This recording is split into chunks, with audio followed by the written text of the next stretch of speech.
All right. Good morning, everyone. Good morning. Welcome to the Springfield Public Schools State of the Schools Address.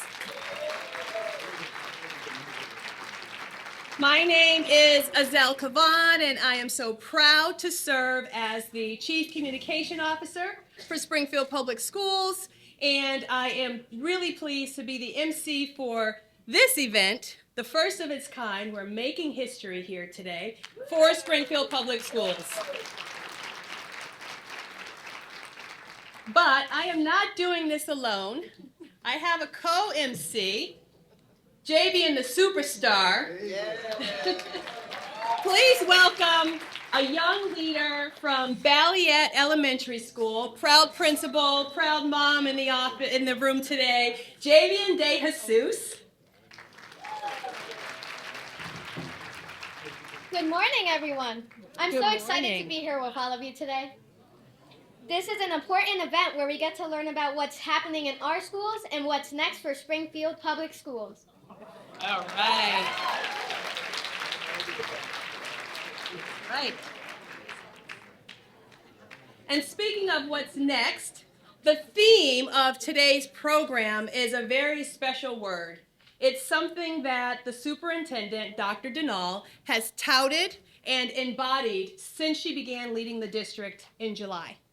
And that special word is believe. And Javian here, as a fifth grader, Javian, you completely represent what it means to believe in the future. So can you share with everyone a little bit about what that means for you personally? Sure.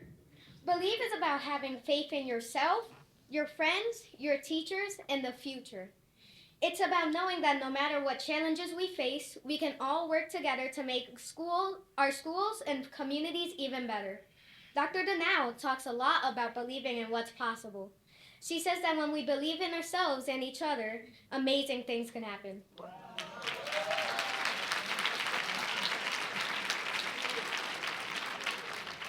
I think we can all agree, Javian, that when we believe, amazing things can happen. So thank you for reminding us about the power of belief and for setting the tone with your inspiring words here this morning.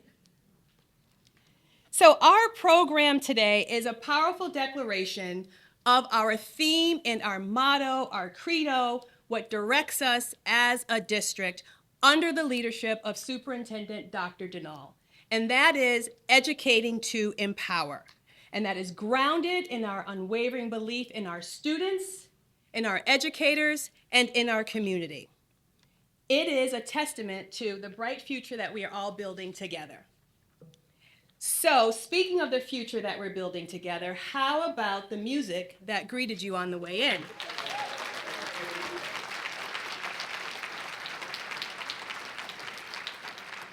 Ruth Lottie, the president of Bay Path, when she walked in, she said, "Who needs coffee when you start your morning this way?" So it is my pleasure to introduce to you the band that was performing for you this morning, the Conservatory of the Arts Band, under the direction of Marcos Carreros.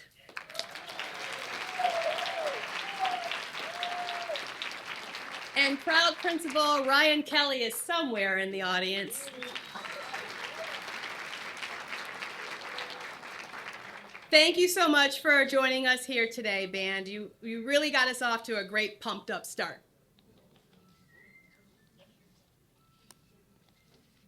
All right. So we are gathered here as a real specimen of our community. We have educators, principals, assistant principals, custodians, coaches, instructional leaders.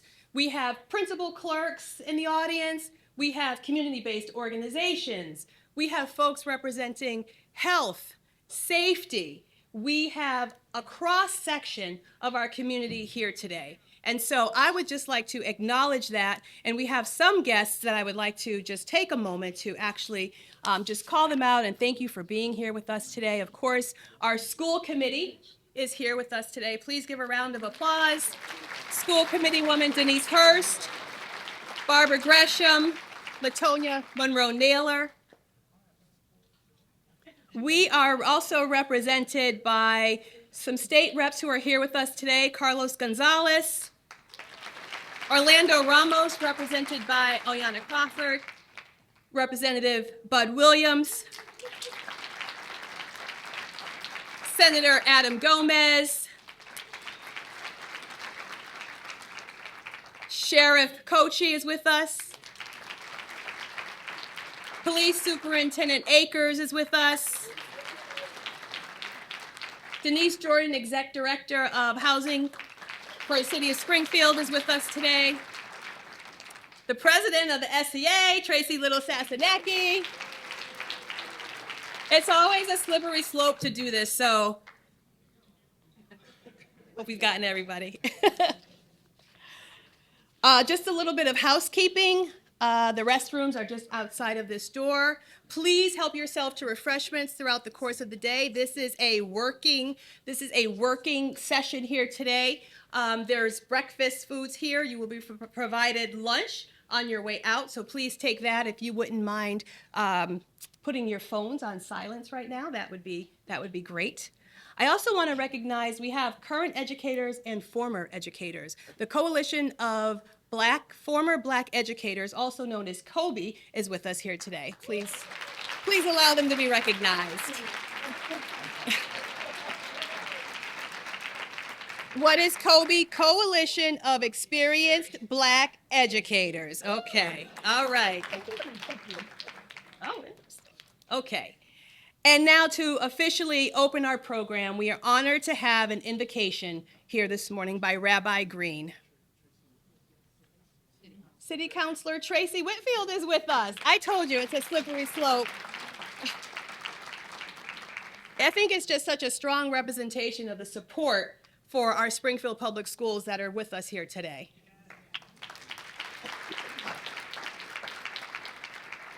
And so Rabbi Green, who will bring an invocation, is the Chief Executive Officer of Jewish Family Services of Western Mass, which we are very proud to call as a partner for Springfield Public Schools. And it's also a great reminder of how we come together as one community. So please welcome Rabbi Green to the podium now.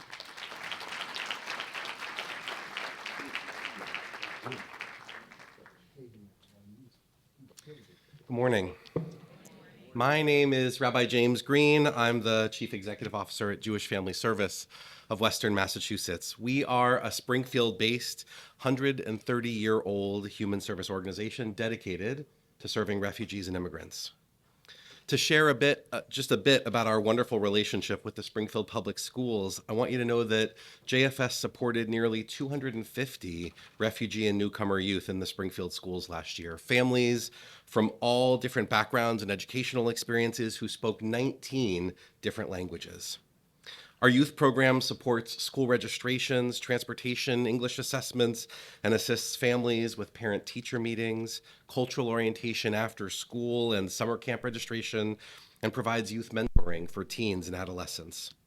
For the past 4 years, with critical funding from SPS, we've also provided a summer soccer clinic for refugee youth in Springfield and piloted an after-school soccer program and youth mental health psychosocial support group at Emergence Academy.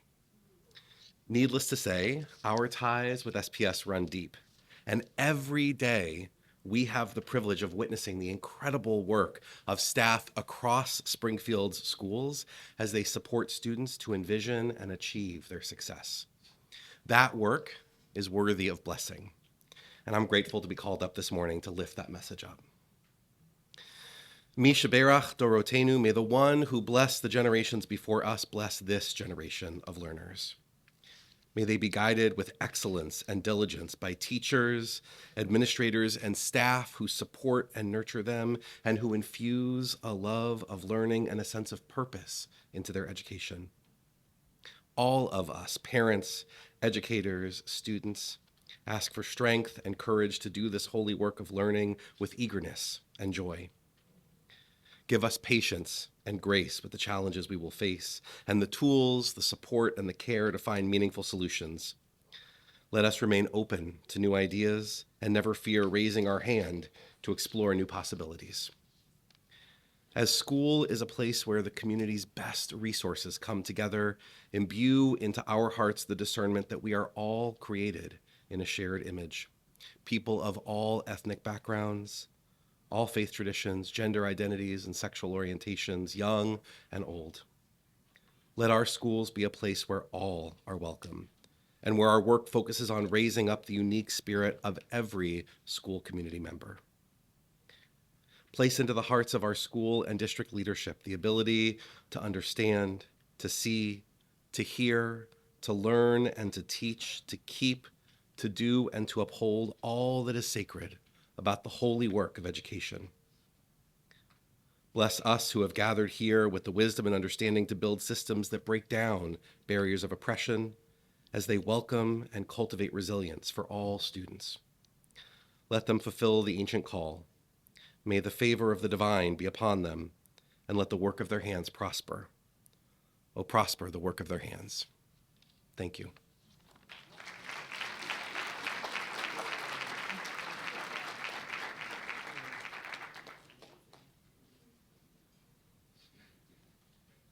And now, it is my honor to introduce Mayor Sarno. Mayor Sarno has been mayor of the city of Springfield longer than any other mayor in the city's history. Education is extremely important to Mayor Sarno.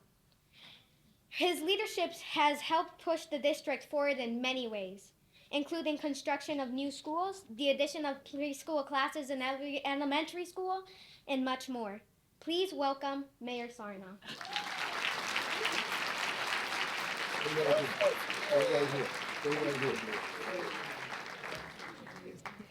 This kid's got moxie, let me tell you. Javion, handsome, intelligent young man here. First of all, you're gonna drive the girls crazy. Number two, come on over here so they can see you, for Christ's sakes. Okay. Number two, I think someday, your last name is De Jesus, you're at Valley School, right? I think someday they could be calling you Mayor De Jesus. I hope so. Okay. Maybe I'll move you in earlier. They could take care of some of the headaches I have to deal with here. Stay right here, okay? Yeah. This is a tremendous representation of our Springfield public school system. And I want to thank each and every one of you for your partnership, because it's because of all your partnership that we've been able to achieve this. And I know many, many a times in urban centers, negativity always grabs the headlines. And there are some here in the city of Springfield, there are some here in the Commonwealth of Massachusetts, there's some here in the United States of America that state a zip code is going to dictate our young people's future. A young man like Javion here will continue to prove that they're going to dictate their future, which will be positive. So, Javion, well before your time, when I became mayor some time ago, believe it or not, we had schools that were built in the 1890s. That's when I was going to chalkboards. We used to use the chalk, clap the erasers, right, street school. Got out of class, then you go home and your parents say, or your mother would say, what happened to you? Schools built in the 1890s, so we had to get to work. And now we have built new schools or rehab new schools, $1 billion, the most in the Commonwealth of Massachusetts. Wow. This is all working together here. Also, we took over, the graduation rate was hovering a little above 50%, which was unacceptable. Unacceptable, because that's the key. Now, we're broaching at about 86% graduation rate. That's a testament to each and every one of you and to our school district, and thank you for your dedication. The call was out there to get to our families as early as possible.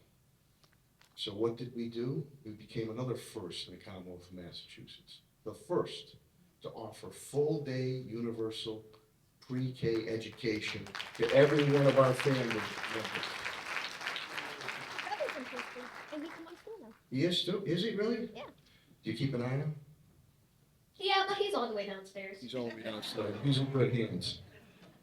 And then times we'd lose some of our kids, you know, for whatever reason, the trials and tribulations, and we had about a dropout rate of 14%, unacceptable. We knocked that down to around 3%. It was as low as 1.9 until COVID hit. But that's all working together, and a great foundation and legacy left by retired Superintendent Dan Woolworth. But now we pass the baton to Dr. Sonia Donnell, who has some visionary leadership to take us to the next level and continue that momentum as we move forward. But basically, today, besides thanking all our Springfield Public School System teachers and staff and employees and students and families, I thank you, the partners that we have in the community. That's extremely important, because the old African proverb that it takes a village for everyone to come together. And I thank my colleagues on the school committee. We've been very innovative on some very important votes that we have taken. And I'll tell you, each and every one of them, their head, their heart, their gut, love and care about our kids. And that's what it's all about. So with that, are you doing a segue now? You introduce who you introduce next? Here. The kid's a winner here. We gotta keep up here. I'm gonna go back to Azell. Azell was my first, at the time they called it press secretary, by the way. Now it's director of communications, but the school department procured her from me, and she's doing a wonderful job here. So, hey, listen to each and every one of you as we are in the shadow of Dr. Martin Luther King Day, and that's important. That we celebrate the ideals and beliefs that he had, because those ideals and beliefs that he had go across the board. Go across the board. And that's what we're going to do under the leadership of Dr. Sonia Donnell and the rest of the administration and teachers, that we are here across the board to give you the opportunity to achieve, to make yourself proud, your family proud, the city of Springfield proud. Okay. Back to Azell. Thank you, Mayor, and I'm actually going to turn it back over to Javian, who's going to do the next introduction on the fly. Because I'm cool. Anyway, thank you, Mayor Sarno, for your continued leadership. Now, please join me in welcoming the school committee Vice Chair Latonia Monroe Naylor, whose passion for equity and excellence in education inspires us all.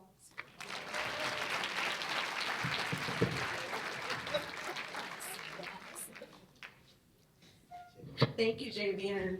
Come here, give me a hug. I give everybody hugs. You're so sweet. Oh my goodness. First of all, good morning.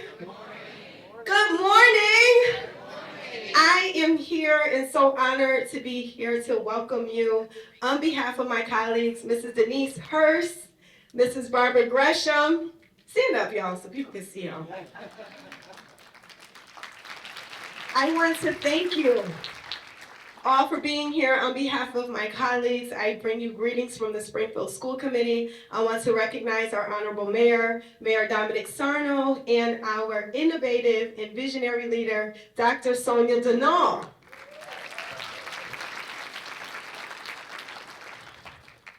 I am so excited for us to be here for the first ever State of the Schools address.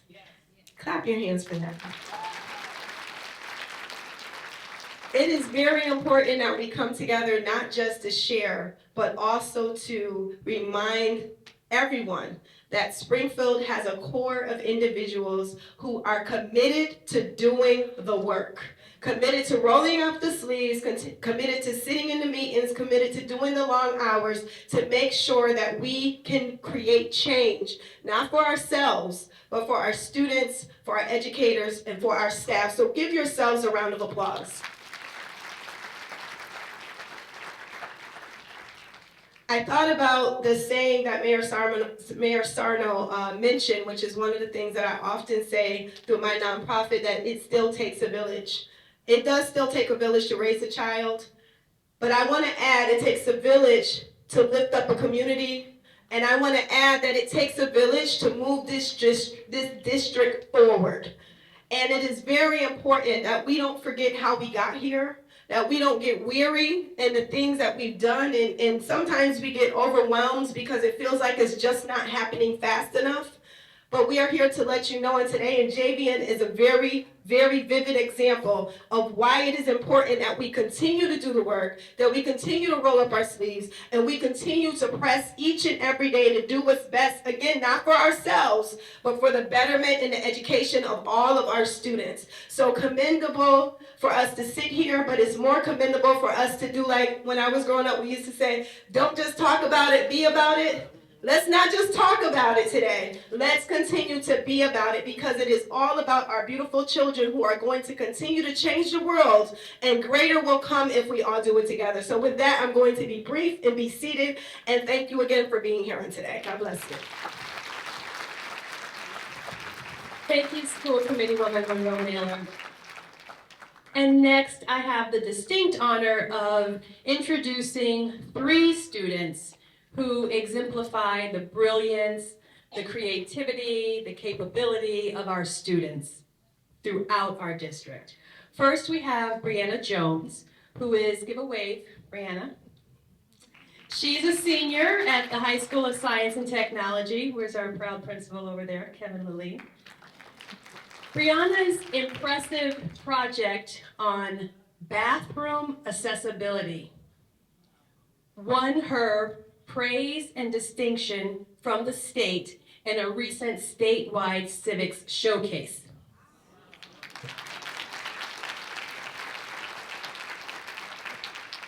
And next we have Levi Williams Choate.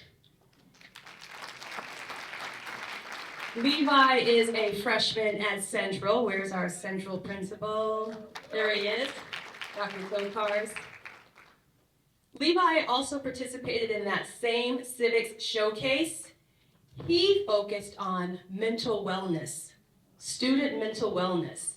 He created a thoughtful project called CHIME, Children Highly Involved in Mental Education.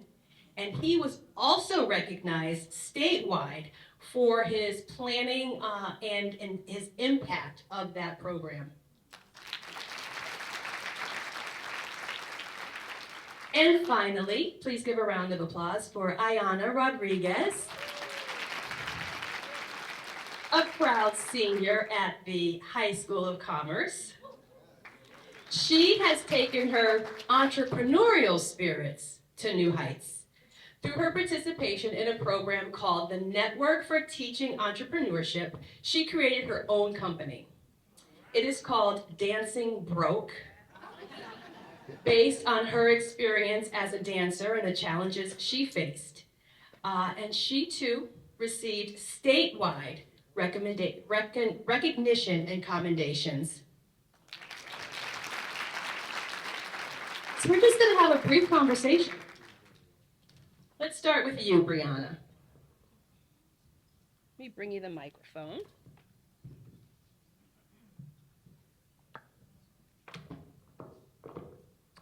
Okay, Brianna. What inspired you to tackle the issue of bathroom accessibility for your project? What I decided was there was a lot of things that was meaningful to me, and at first it was just a civics project, and seeing everyone having issues with the bathroom, and I just felt like it was something small at least I can talk about and challenge what's going on, and at least try to make a change about it, because both staff and student body were having issues with it, and I wanted to make it a little bit easier. Then I found out it was a problem both community, nationwide. So as you were doing your research, was there anything that really surprised you, that stuck out for you? There wasn't a lot of research about the bathroom policies and stuff like that, besides early education and stuff.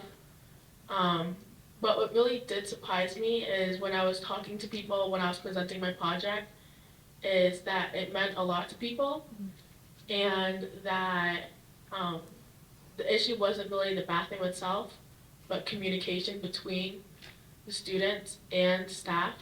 And I feel like we should all, like, as a community, understand one another a little bit more and understand each other's viewpoints, because doing my research, I realized, and my principal helped me realize, that um, there was a reason to shut the bathrooms on both sides, and it wasn't like as a punishment, but it was mostly a safety concern at some point. And I really just feel like students should kind of understand that and not be so upset and blame it all on the staff, and kind of take some responsibility in the actions that have been made, and realize that this behavior isn't okay to continue for the continued generations. Powerful insight. Communication, key. So Levi, let's move on to you. What motivated you to focus on mental wellness? Hello. Well, at first it was a civics project. I was in 8th grade. It was like a graduation requirement for the 8th grade. At first it started as that. First I started with affordable housing, and then like I tried to create a program for that, and that was hard for me to do. But so then I focused on something I struggled with, mental health, and I interviewed like people, like friends, family, who are in the Springfield district and districts around, and realized that we don't really have enough help. Like, granted, a shout out to our amazing counselors in our schools. Well, sometimes they pile up like a lot of students on one counselor, and it's not enough, which is why I wanted to come up with CHIME, Children Highly Involved in Mental Education. It's a program that goes to Springfield Public Schools, elementary to high, 3rd to 12th, and educates the children on mental health and resources, and if they're struggling, how to reach out.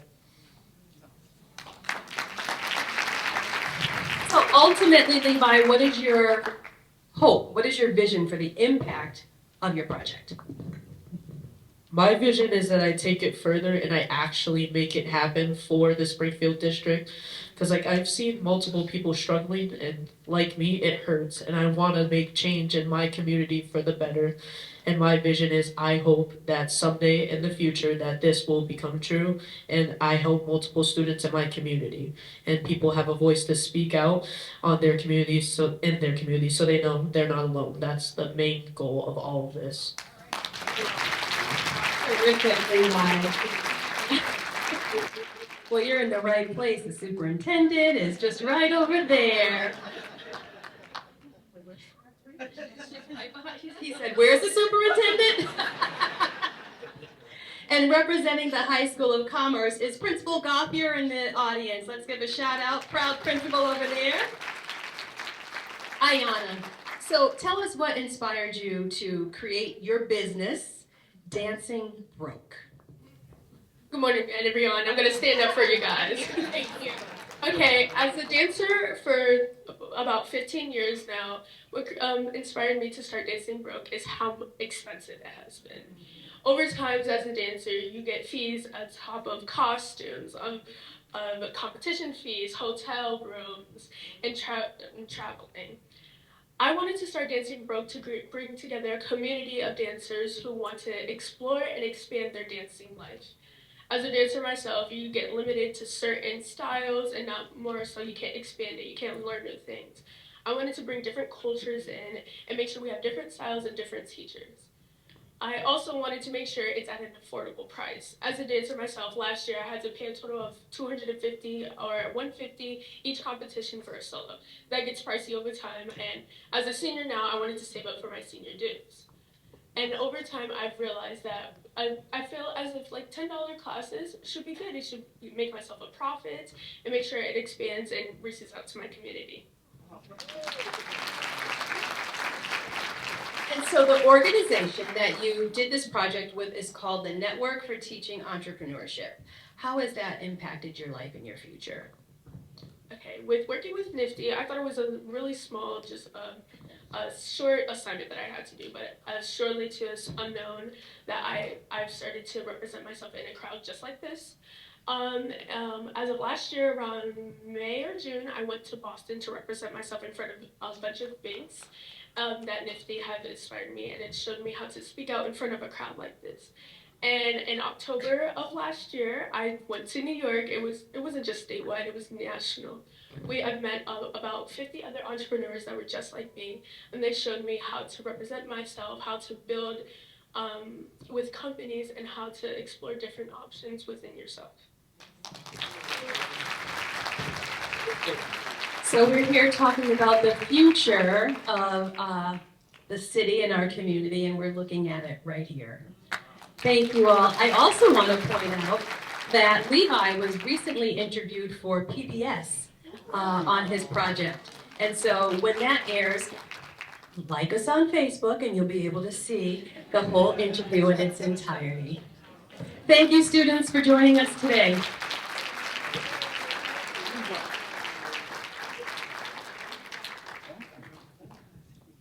And now it is my privilege to introduce the Superintendent of Springfield Public Schools, Dr. Sonia Denal. Dr. Denal has dedicated her life to ensuring that every student has the opportunity to succeed, and her vision for educating to empower continues to inspire us all. Please, a warm Springfield Public Schools for our leader, our visionary, Superintendent Dr. Sonia Denal.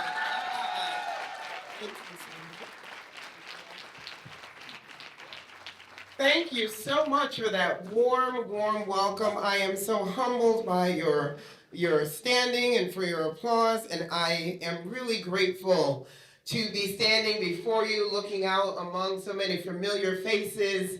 I'm going to start dating myself. I see some classical bulldogs in the house. Yes, the condominiums once was a school, people. Yes, it was. And so I just love being part of the Springfield community. The first and only place I worked for many years, Springfield Public Schools. So it's like I never took a break. I went from pre-K to 12th grade, took a little bit of time to get my bachelor's degree and a couple of other things, and it came right back to be a teacher here in Springfield. We, as I say, have the best staff, most dedicated, talented, and loving staff in the state of Massachusetts. I applaud you, Springfield Public Schools. Thank you for all that you do for our students every single day. Thank you. I would be remiss if I did not thank and appreciate and acknowledge our education mayor, Mr. Dominic Sarno, the Honorable Dominic Sarno. As he outlined for us, a firm foundation had been laid, and that foundation was not built just by one person, but it was most definitely built with the support and the vision of Dominic Sarno. So we applaud you, sir. We thank you for your dedication to the city. Keep doing what you do. Thank you so much. Let's put our hands together for the mayor one more time. I stand here because of the school committee. The school committee elected me and selected me to stand before you today. And I applaud and appreciate each and every one of them, Vice Chair Lady Monroe Naylor, and all the others in their absence. I'm going to ask you all to stand at this time, members of the Springfield Public Schools School Committee. Ms. G, Ms. Naylor, and everyone else in their absence, I appreciate you. Thank you for your support. And I would be remiss if I did not acknowledge our state and local elected officials. I know many more were here. They had to step out. But I'm going to ask those who are still here, if you're a state or local elected official, please stand. I think Ms. Whitfield, Councilor Whitfield, is holding it down. Thank you, Councilor Whitfield, for staying past breakfast. Thank you. We appreciate you, ma'am, and we appreciate all those who, I know everyone is busy. They took time out of their very busy schedules to come for a moment just to show their love and support for us here in the city of Springfield and in Springfield Public Schools. Madam President, President Sasanecki, thank you, ma'am. We appreciate you. Please stand. We want to make sure everyone sees you and knows you. The Springfield Empowerment Zone brought me back home. I clicked my heels 3 times and they said, come on back home. Matt Brunell and Colin Curran, thank you so much. Please stand, people need to see you. They need to see what a good partnership looks like. These are our partners. We're better together. Thank you, thank you, thank you. I still have a few more folks to thank. Hang in there with me. Our higher ed partners, presidents, our community partners, please stand. We want to acknowledge you. There are some presidents here, some folks from higher ed. Thank you so much. We really appreciate you coming. Thank you for your support. We have some great news from higher ed and all the wonderful things that the state is doing to ensure that every single student can attend college if they choose. Free of charge. Community college is free, y'all. Wasn't free when I was coming up, but it's free now. Okay. So I also want to make sure that we thank the band and Principal Wright. Oh no, Principal Kelly, how can I forget Principal Kelly? Please stand, sir. Thank you for having the vision to develop the talent and the skills in our students. They are par excellence. We really appreciate them. And this is not the first time we used them. We had your a jazz band or a quartet and a group of folks over at central office. They do an excellent job. They do you proud. They do you proud. They show off very well. Thank you so much. Where's Javian? Javian! Oh, can we put our hands together for Javian? Amazing. Javian, stand up and take a bow. Come on over here and take a bow. Because you're cool. Go ahead and take that bow. All right, yes, let's give them a standing ovation. Because I'm cool. That's right. Wonderful. And the 3 student entrepreneurs and innovators, we thank you so much for all that you do to represent us and represent us well. Thank you so much. Now, before I forget, I'm going to turn on my PowerPoint. Let's get this party started because we want to start with celebrations. So before we celebrate, why don't we go ahead and do a little housekeeping because I'm an educator through and through. And so I just want to make sure that we can maximize our time together by minimizing multitasking. You've already been asked to put your phones on vibrate or silent. I understand you have a life outside of this room and urgent things happen sometimes, unexpected. So put it on vibrate. Feel free to step out and take that call and handle your business. Self-regulate your breaks. The bathrooms have already been identified. And please use the parking lot for lingering questions that you may have concerning anything that we talk about in this event. Can you all see that? It's kind of light, huh? Can you see that, or you want the lights down? Anybody in the back can see that? Okay, I got a thumbs up. I got a thumbs up from the principal of Sumner Ave. Thank you, sir. Awesome, okay. So we're gonna have some mutual agreements, and this is how we kind of flow with our meetings at central office and in our schools, our professional learning communities, and all the things that we do, CEDM, and different places where we gather together to learn together. We wanna make sure that we just set a few, not ground rules, but things that we all agree to abide by in order to really be able to maximize and learn and grow together. Please be fully present and participate. If I ask you a question, just answer. Volunteer. This is always so much more enjoyable when we take a chance and participate. There are no right or wrong answers. This is a very safe space, so we want everyone to contribute because all voices matter. All voices matter. Be curious, kind, and have an open mind. I like that one. Let's repeat that together. Be curious, kind, and have an open mind. One more time. Be curious, kind. I love it. So our time together, and I'm not going to be before you long. This is going to be interactive because just block your ears, higher ed. Just close your ears. I cannot stand lectures. Hello. Just someone talking at you for like 15, 20, 45, 90 minutes straight. after the first 20 minutes, it's like, Charlie Brown's teacher, again, dating myself. Most kids don't know who Charlie Brown is anymore, but do it with me. Wah, wah, wah. There you go, okay. So we don't want any of that today, so I'm not going to be before you long. So this is what we're going to do. We're going to start with a celebration because we have a lot to celebrate. Danny Warwick left us in excellent shape. There are amazing educators, principals, administrators who continue to carry that torch, and we're going to celebrate those successes. Then we're going to collaborate. We're going to dig into the data. Our data is public. It's on the Department of Elementary and Secondary Education website. All you got to do, click, click, click, and you'll get to the data. So it's not a secret. This is public information, and I want the community, our supporters, our collaborators, to know exactly how we're doing and exactly what we need to do to change these numbers. Then we're in the midst of a transition. We're transitioning, we're passing the torch. As the mayor most eloquently stated, we're continuing to run. We may take a different vehicle, which is the last thing we'll do with our next steps, but our destination is the same. Sometimes you take a bus, sometimes you take a plane, sometimes you take a donkey cart, and sometimes you take a Lamborghini. But your destination is the same. So we're gonna saddle up, get into whatever vehicle that we have to ride, and get to our destination.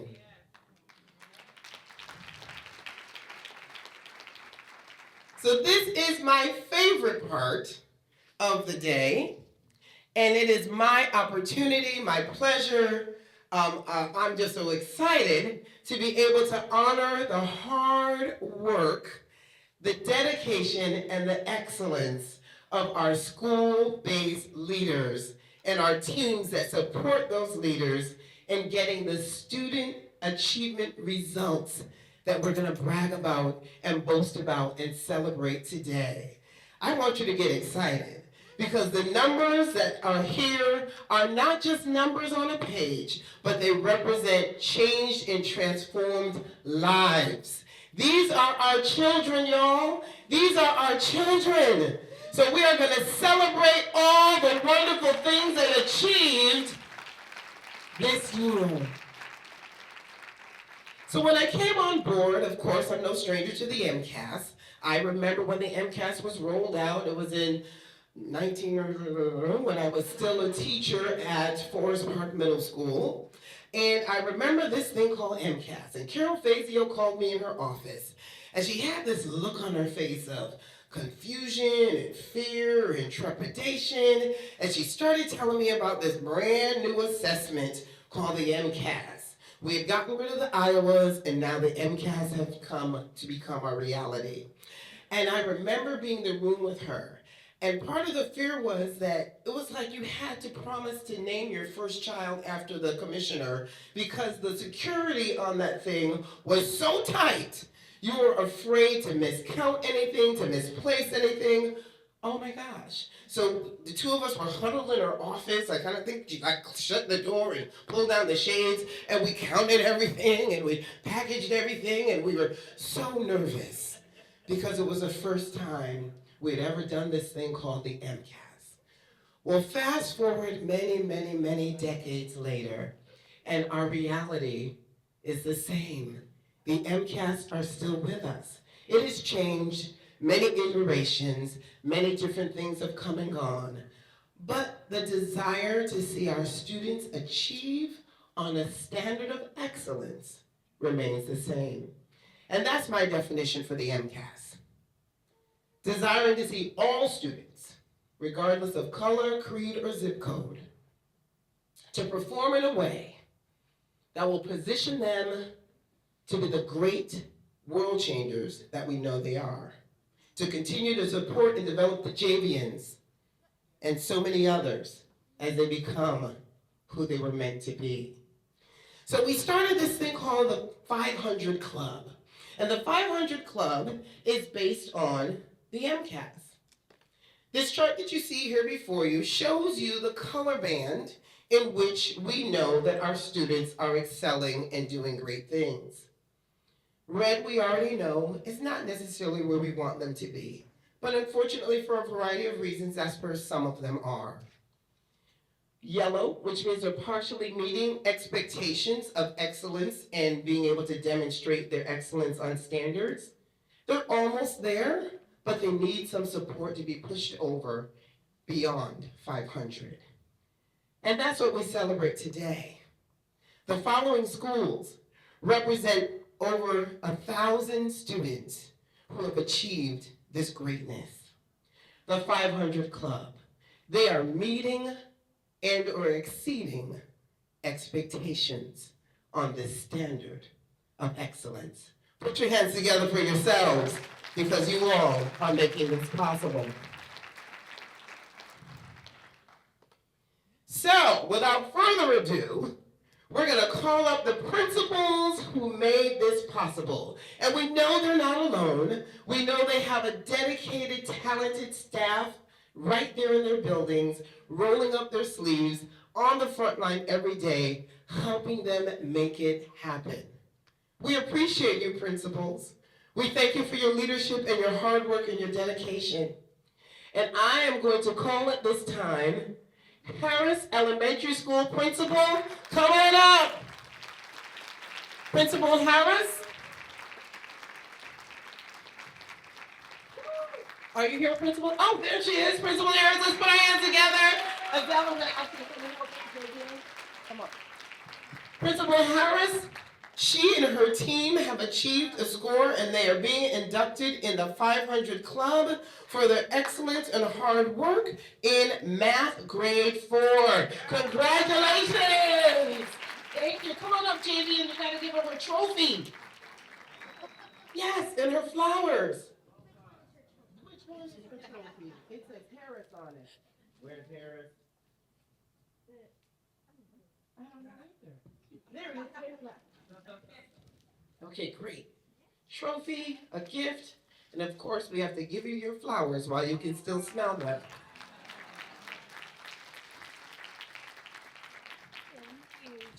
Do I need the mic? Yeah. Yes? Are you sure? Okay, someone said I got a note saying I was too loud, y'all. Okay, just saying. Loud and proud. Okay, thank you. Thank you, Mayor Sarno. Thank you. So the next school that we will be honoring at this time is Friedman, Principal Ali. You are the next school to be inducted in the 500 Club. Come on down.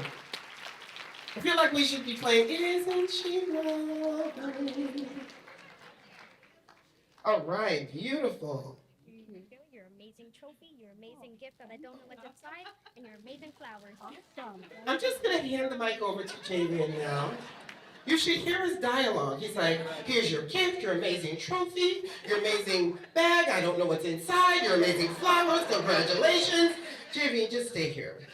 Okay. Do you need a job? I'm looking for an assistant. Oh, gotcha. Okay, we'll talk. Have your people call my people. Okay. Next, we're going to have Renaissance Principal Derek Wright, ELA, grade 10, 500 Club inductee. Congratulations, sir. Job well done. Javian, my assistant, has your stuff. Here's your trophy. Here's your flowers. And the bag that I still don't know what's inside. We have now, we did here is White Street. White Street, come on down, Principal Gons, Math grade 4. Congratulations and welcome to the 500 Club. Thank you for your hard work. Your amazing trophy. Here's your amazing flowers. And your bag for the third time, I don't know what's inside. Maybe one of them will open it up and let you know what's inside. Okay. Because I'm a curious man. I love him. And you're cool. Yeah, I'm cool. There you go. Chestnut Tag, Principal Metzgers, come on down. Science, grade 8. Science rocks, you rock. Thank you for what you do. Congratulations.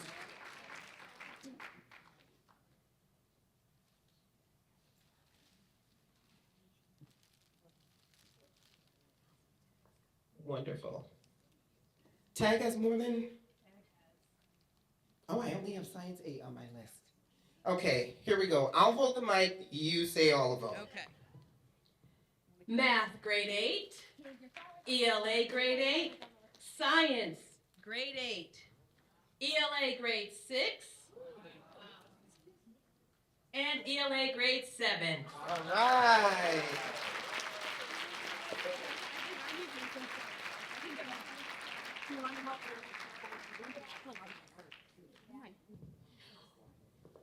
Good luck. Okay. Here we go. Okay, we're gonna kind of stall until JVN gets back. Let's put our hands together for Chestnut Tag. It's a good thing that you need help with your trophies. It's a very good thing. We love the overflow of greatness in our schools. Okay, another inductee into the 500 Club for MCAS success. We have Warner Math, grade 4, and Warner Math, grade 3. Principal Sanchez, join us at the podium. Congratulations. Oops, job well done. And your bag, but I still don't know what's inside. She's gonna let you peek. Let's see, but it's a secret. You can't tell anybody else. Look at that. Shh. Only the cool kids know what's in the bag. Oh. And last but certainly not least, the remaining trophies, all 7 of them belong to one school. This is a veteran principal who takes no prisoners. She walks the walk and talks the talk. Her students and parents and staff all appreciate and respect her for what she's been doing in the district for, I believe, 30 years? 30 plus years. Principal Clark, you've been in it for as long as I've been in it. Come on up, ma'am. Thank you. Thank you, and thank you. We're gonna name all of the areas that you are being inducted in the 500 Club. Javian? Um, ELA grade 5. ELA, grade 5. You can hand it to her. Here you go. Math, grade 4. Awesome. Here you go. Math, grade 6. Here you go. ELA, grade 6. Here you go. ELA, grade 4. ELA, grade 7. And ELA, grade 3. All right. Woo! Okay, she's gonna need some help, Javian. Amazing, amazing, amazing. Can we put our hands together for the students and the staff and the leadership of Zanetti? And it is my sincere prayer, and I believe we will do it. We're gonna double that next year. We're gonna make sure that we have twice as many schools up here receiving that honor. It's possible. These schools do not draw from a secret well here in the city of Springfield that makes their students outperform others. It's the skill, the dedication, the know-how, the support. It's all that they do every single day, looking at that data, challenging each other, holding each other accountable. That's what gets this done. That's what gets this done. Consistent, excellent, unrelenting pursuit of all the things that turn a school around and help us to achieve student academic success. Thank each and every one of you. We really appreciate you. Honorable mention to Bolin. Lisa, are you here? Stand up, please. Principal Bukowski. Principal Bukowski, thank you so much. We know that you were at 499.9. 499.9. I know you're going to knock it out of the park this time. You'll be up here next year. Thank you for all you do. And we would be remiss, I'm going to ask Matt, Colleen, and Principal Metzger to come back up. We have the 2024 ESEA Distinguished School Award for Chestnut Tech. Come on up, you three. Thank you for your hard work. Thank you for saying yes when others say no. Thank you for saying no to all the right things so that you could stay the course. Thank you. for making the difference for our students. Oh, Javian, there you go. Here is the amazing one award, I think. One of For one. you. I think it might be one of And one. all of you. Yeah, it's all of us. Thanks, Dave. Don't have to share it. Yeah, thank Yeah. you. Thanks. Thank you. You're amazing. Great job, great job. Thank you so much. So as we honor our past and we embrace our present, I want to make sure that we fully understand that I have inherited excellence. I inherited the Springfield Promise, and the Springfield Promise is the foundation upon which we build. I inherited an amazing central office team. Wave at me, central office. I know that you are scattered throughout. Thank you guys so much. Yeah, we can put our hands together for central office. Oh yes, we can. One word, amazing, amazing. And so central office, the team there has most definitely continued to strive and continue the excellence that they began with 12 years ago under Danny Warwick.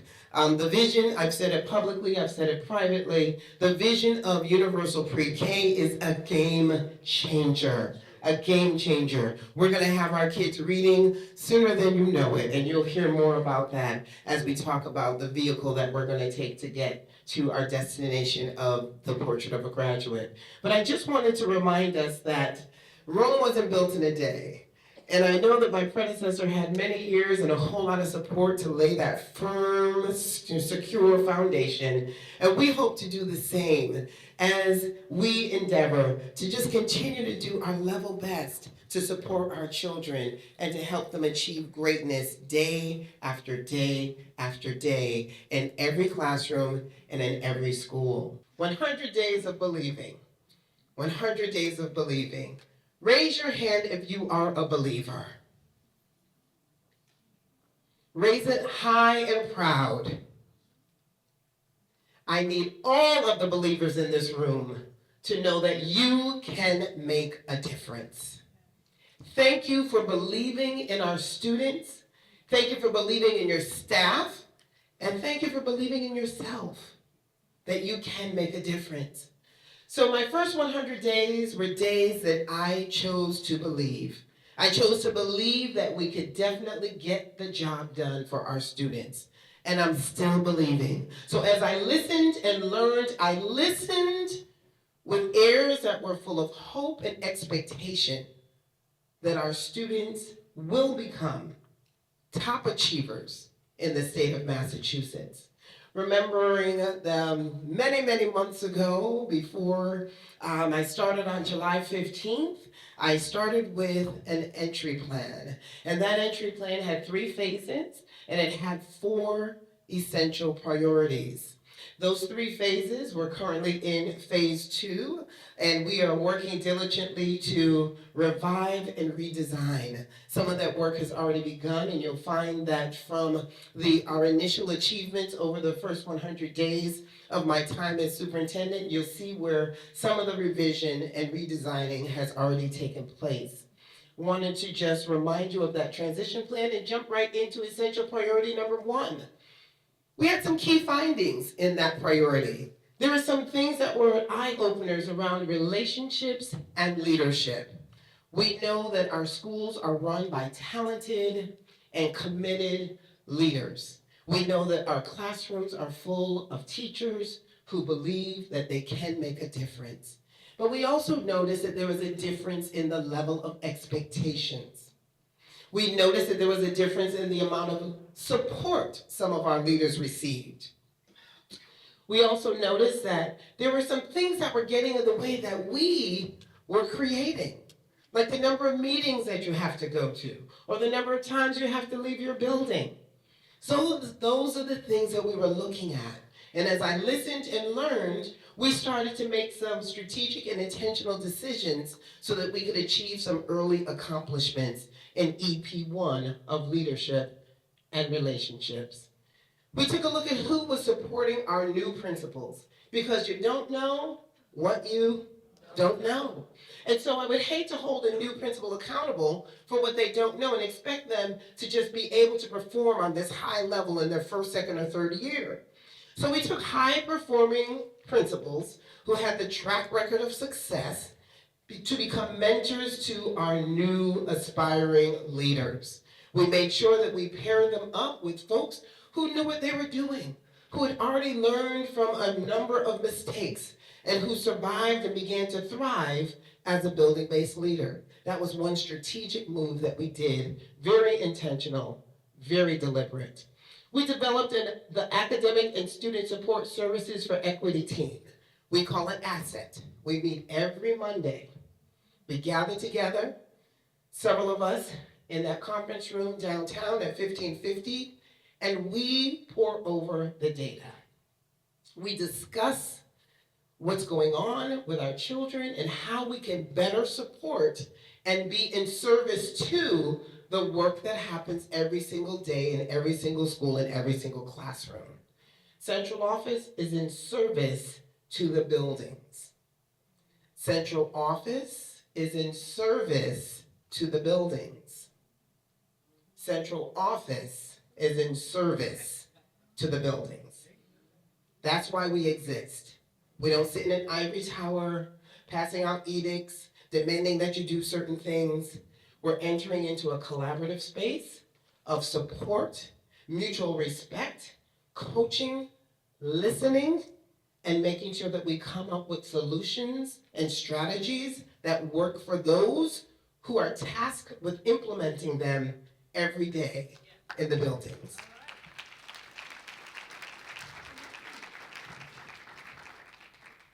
So learning and achievement, a district will rise and fall on instruction.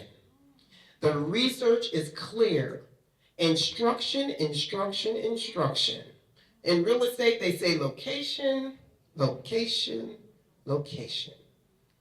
Instruction, instruction, instruction. But we don't get anywhere without relationships, relationships, relationships.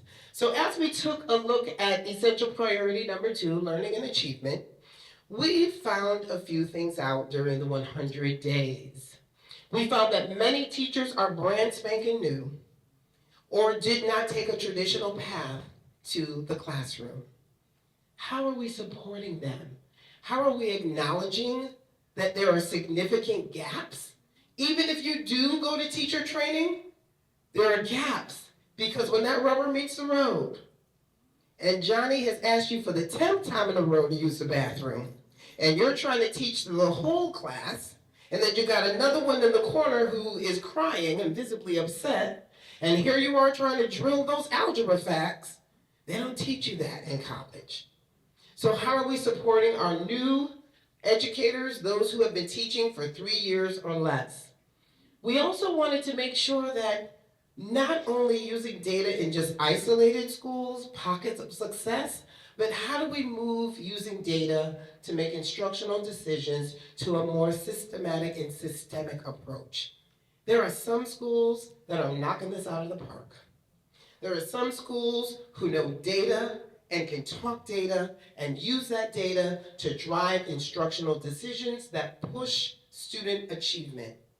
But then there are some schools that are struggling with it. So how do we get that knowledge and success in that one school and make sure that we get it into the other schools? And that's some of the collaborative work that we've been doing at Central Office. Collaboration has always been the thing at Central Office, but we're really being a bit more strategic and intentional to reach across the aisle to other underutilized departments who also have a voice in student achievement. We don't know the knowledge and expertise that people have until we make room for them at the table and value their voices and allow them to contribute and listen to what they have to say. So that's what we are consciously doing to ensure that we are lifting learning and achievement. Essential priority 3, family and community engagement. How many of you have 100% of your families attend every event? 100%. How many of our high schools have 50% of the students and families attending non-sports related events. This is a real issue. This is a significant concern. We have almost 24,000 students. Yet whenever we host an event or have something that has nothing to do with sports, it's a struggle. And the struggle is real. So we started to collect information from several focus groups that we conducted, Super Saturdays, Super Sundays, community events. I've been out and about. Over 100 families were represented at Super Saturdays and Super Sundays. I've been to over 50 community events from the time I started to December 2025. And the story is the same. The feedback is the same. They feel as if they're not always welcomed or understood or invited to the table to make meaningful change. So we're going to definitely put our money where our mouth is and make some strategic changes to ensure that we have a department at central office who can be nimble and quick and respond, but have enough hands in that department to ensure that we can meet the needs of the students in our district. We also wanted to make sure that we address the transportation issue. So I know there is a transportation feasibility study. We know that 2.1, that's the magic number. But we want to know what the cost would be if we move that down to 1.7. We want to get our kids to school, and we want to address every barrier and obstacle that we have control over. So we're going to do that study and figure out what the results are. And we also have a very early quick win. We launched the Attend Today, Achieve Tomorrow attendance campaign. And we have been partnering with folks. Congratulations, I think it was Talmadge, who won that first month, I think? Yes? Okay, awesome. So we're trying to think of different ways to motivate and encourage. We know some of you are just kind of concerned about what may come across as a gimmick. I get it. We've been doing these things for a long time. But there's gotta be a way for us to crack this nut and get at the root cause of our low family engagement and empowerment. I know Kobe's been doing some of that work. I know several other people in the room have been doing some great work around family engagement and family empowerment. We're gonna take a research stance, not shooting from the hip stance, not if it feels good, try it stance, but a research stance around figuring out the root cause of low parent engagement and empowerment. Last but not least, essential priority number 4, operations and finance. Operations and finance. And to be honest, this essential priority was probably one that I really enjoyed digging into because it's an area of growth for me. I've managed multi-million-dollar budgets, but nothing the size of Springfield Public Schools. So I did a whole lot of listening and learning, and I found that we are very efficient and effective when it comes to operations and finance. But I did notice that we needed to streamline and tweak a couple of the offices. Some operations and some initiatives were living in places where they really could not get the support of their colleagues. So we went about looking at each department and figuring out where the new home needs to be at central office. So we were very strategic in aligning central office, as well as taking a look at our central office teams and figuring out what additional staff support they may need. So looking at the data, figuring out how many folks need to be in that department to really move the needle. Also recognizing that some departments were shorthanded because over time, positions remain vacant, people leave and they're not replaced. A variety of things happen that cause that team to shrink and shrink, and more work gets loaded on the people who remain.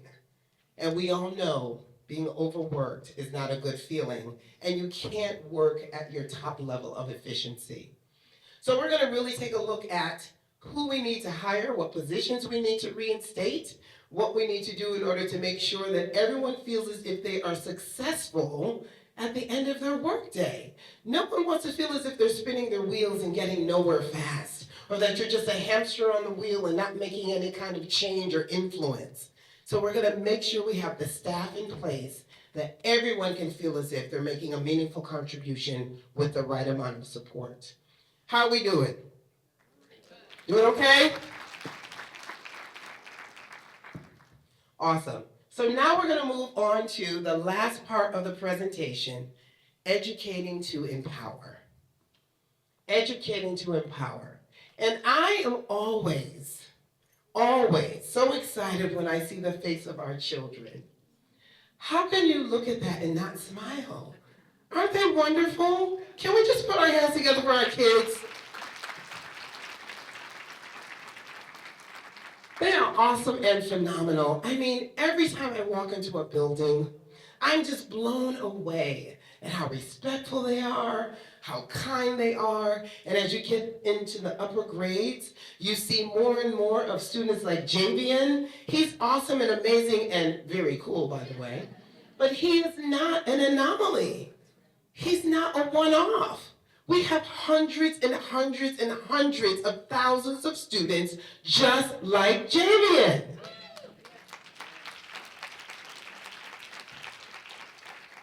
We need to remember that. So the next time you're in the bank and you tell somebody that you're an educator, they're like, oh, you work in Springfield, oh my gosh. The next time they carry on like that, correct them. Say, no, I work in Springfield. The next time you're at the hairdresser or the barber shop and they start talking about how bad Springfield Public Schools is, speak up. Speak up and stop the negative narrative.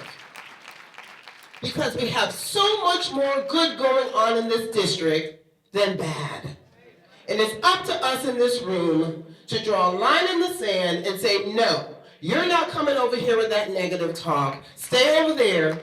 And by the way, while you're there, you're going to listen to me dispute and refute everything negative you have to say about my children in my district, in my schools. Own it. These are our children. If we don't believe, who will? Who will? So we're going to educate to empower. And again, foundation has been laid. It is not my desire to throw away the baby with the bathwater. The 6 pillars of the portrait of a graduate remain. You all did awesome work on that. I applaud each and every one of you who took the time to contribute, to show up for the community speak outs, to fill out the survey, to lend your voice, your expertise, and your experience to creating these 6 pillars. Good job. Thank you. I inherited a strong foundation. Let's build on it. So based on the data, based on my 100 days, based on the focus groups and the feedbacks, these are the 4 buckets that we're going to be working on, the 4 areas of district priority. Early literacy. Our children need to learn how to read. You saw the data. It's an area of growth. It's an opportunity to show folks that our kids can read. We're backwards mapping from the end of 2nd grade to our pre-K babies and saying, hey, 3-year-old, what do you need to do in order to be reading by the time you get to the end of 2nd grade? Hey, kindergartner, what skills do you need to demonstrate in order to be able to read on grade level by the time you get to the end of the 2nd grade? So for our students who are with us, 3 years old, 4 years old, 5 years old, first kindergarten, 1st grade, 2nd, if they have an attendance rate of 95% and they've been with us all those years, it is not an unrealistic expectation for them to be reading on grade level by the end of the 2nd grade.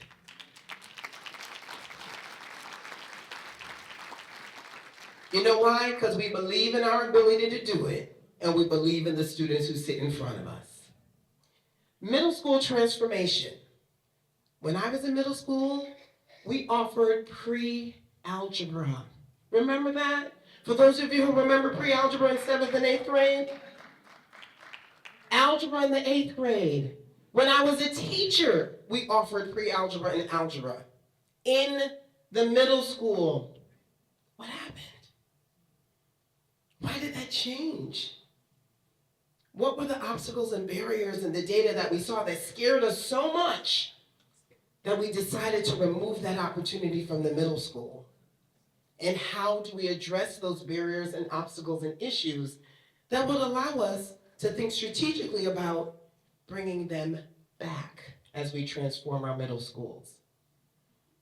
It wasn't just the talented and gifted students who took pre-algebra and algebra in the 8th grade, 7th and 8th grade.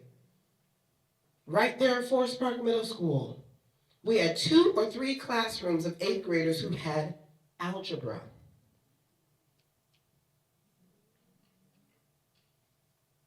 So as we transform our middle schools, we need to really think about what we want middle school to look like, feel like. Where's the joy in learning?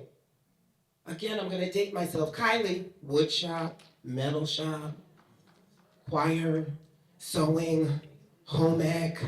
We had all those things. We socialized around that sewing machine. We laughed as we cooked those brownies. We made fun of each other as we were dancing in our leotards. We had a blast. I smile when I think of my experience in middle school. Are our students smiling? And what do we have to do to get them to smile again? College and career readiness, near and dear to my heart. Some of you have heard my story of how my parents, first-generation Americans, came here working paycheck to paycheck, trying to make ends meet for their family. Dad was working long hours, mom was working when she could. Then my mother went to stick as one of the first Black women to earn her associate's degree as a registered nurse. Literally overnight, I kid you not, literally overnight, our lives changed. We were no longer scraping, living from paycheck to paycheck. That associate's degree elevated us to middle class. Not rich, but now we were comfortable. Not ducking and dodging the bill collector. We were paying our bills on time. But that's the power of college and career readiness.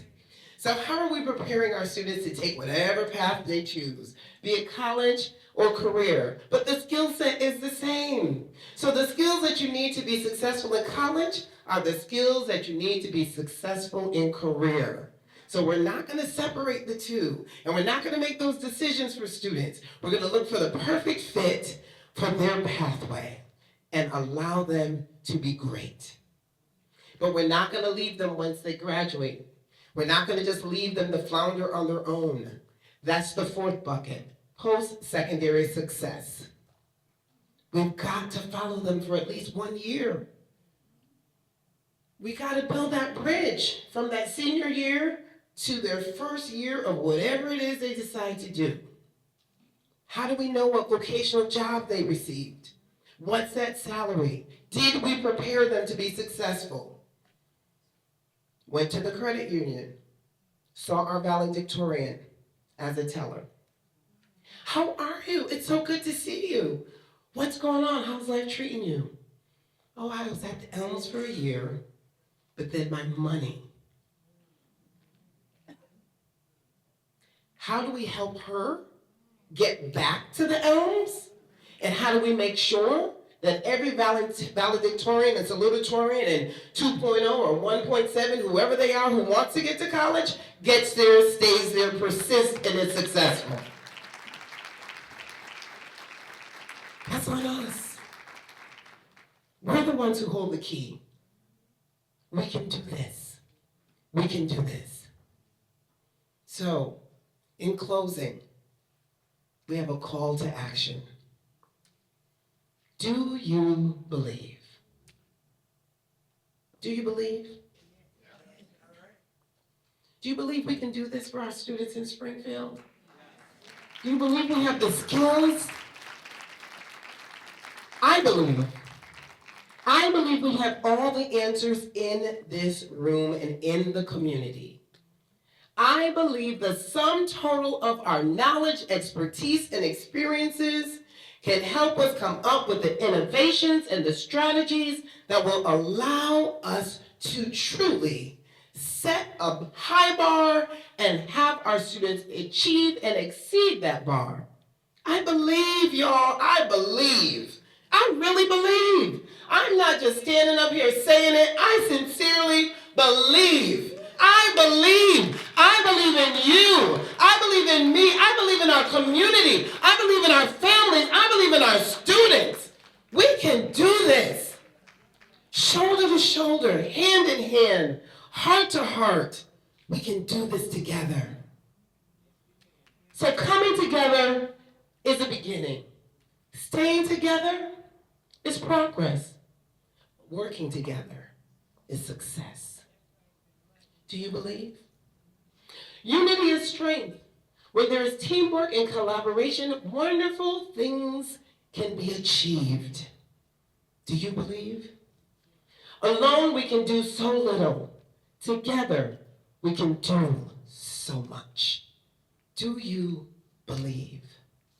If you believe, I want you to reaffirm your commitment to empowering every student to achieve. I want you to join us.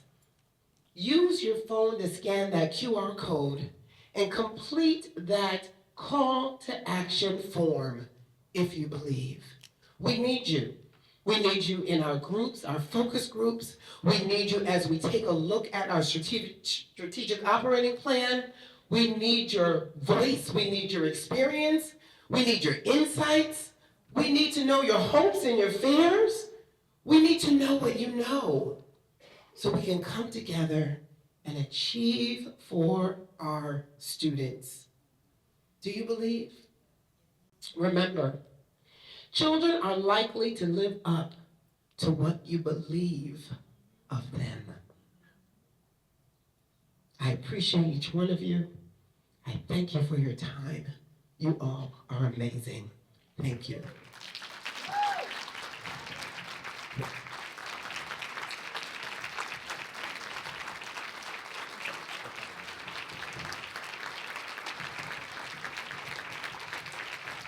Thank you so much. Thank you, Dr. Denal, for setting the path forward, letting us know where we stand and where we are headed. Thank you all for being here today, for your time, your participation, and your energy.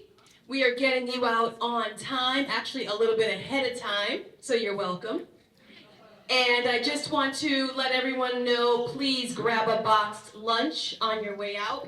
I also have this announcement. If anybody, check your bags if you're missing some keys. 2 keys held together by a paper clip. This was found in the building. I'll leave them right here on the table. We'll buy you a keychain. And please do not forget to scan the QR code. That is the action that comes out of today's meeting. You will find very specific ways that you can get involved on a short-term level, on a long-term level, on an intermediate level. So please, that's very